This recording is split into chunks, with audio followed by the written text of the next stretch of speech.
শশী মহারাজ যখন মাদ্রাজ মঠে গিয়েছিলেন সে সময়ে স্বামী বিশুদ্ধানন্দজি খাজাঞ্চির কাজ করতেন। মহারাজ ও তাঁর সঙ্গীদের খরচপত্র মেটাবার জন্য শশী মহারাজ প্রায়ই তাঁর কাছ থেকে বিভিন্ন অঙ্কের টাকা নিতেন।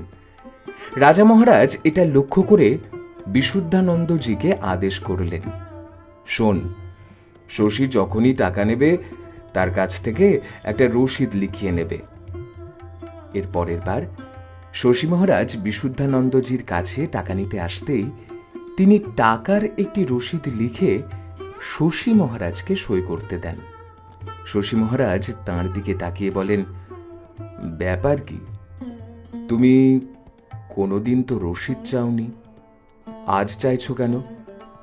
তখন বিশুদ্ধানন্দজি বলেন, মহারাজ আদেশ করেছেন টাকা দেবার সময় আপনার কাছ থেকে রসিদ নেবার জন্য। শশী মহারাজ হেসে বললেন, বেশ বেশ।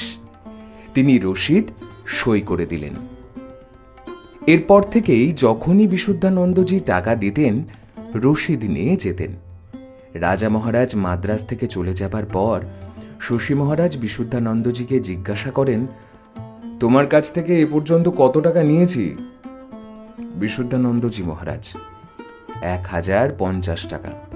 শশী মহারাজ, কি 1050? হতেই পারে না।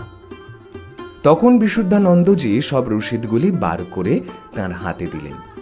শশী মহারাজ হাসতে হাসতে বললেন, দেখেছ কিভাবে রাজা তোমাকে রক্ষা করলেন? তাঁর বুদ্ধি পরামর্শ না পেলে আজ তুমি সমস্যায় পড়ে যেতে।